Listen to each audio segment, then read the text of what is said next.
దేవునికి స్తోత్రం. ప్రియమైన సహోదర సహోదరులకు శుభాభివందనములు. ఈరోజు దేవుని వాగ్దానం గలతీయులకు రాసిన పత్రిక 3:12 నీతిమంతుని విశ్వాస మూలముగా జీవించును.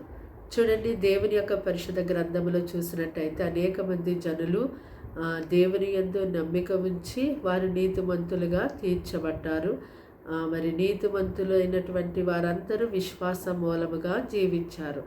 అయితే అబ్రహాము గారిని మనం చూసినట్టయితే అబ్రహాము గారు దేవుని యందు విశ్వాసం ఉంచి జీవించాడు. అబ్రహాముతో దేవుడు చేసిన వాగ్దానం ఏదైతే ఉందో అది దేవుడు నెరవేర్చుటకు సమర్థుడని అబ్రహాము నమ్మాడు. ఆ యొక్క విశ్వాసాన్ని బట్టి అబ్రహాము బలం పొందుకున్నాడు. ఆ యొక్క విశ్వాసాన్ని బట్టే అతడు గొప్పగా జీవించాడు. ఈ యొక్క మాటలు వింటున్నటువంటి మీరు కూడా ప్రభువైన యేసుక్రీస్తు వారు నన్ను ప్రేమించి లోకానికి వచ్చి నా కొరకు ఆయన తన ప్రాణమును శిలువ మీద అర్పించారు.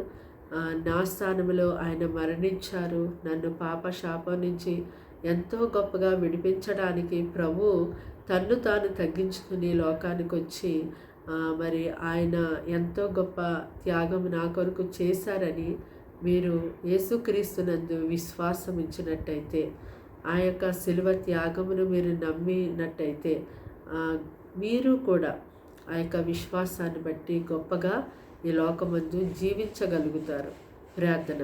దేవానికి వందనాలు, స్తోత్రాలు, స్తుతులు చెల్లిస్తున్నాం తండ్రి. మాటలు వింటుని బిడ్డల్ని రక్తంతో కడిగి ముట్టి స్వస్థపరచండి, రక్షించండి. అయ్యా, ఈ దినమంతా నీ సన్నిధి వారికి తోడుగా ఉంచండి. అయ్యా, వారి సమస్త విషయాల్లో నీ హస్తము చాపి సహాయం చెయ్యండి. కీడు శోధన అపాయాలను తప్పించండి. పరిశుద్ధమైన నీ మాటలతో వారి హృదయం నింపుకొని నీ వాక్య ప్రకారం వారి జీవితాలు కట్టుకోవడానికి సహాయం చేయమని ఈ దినమంతా నీ సన్నిధి వారి కుటుంబానికి తోడుగా ఉంచి నడిపించమని యేసు నామమున ప్రార్థన సమర్పించి అడిగి వేడుకుంటున్నాం తండ్రి. ఆమేన్.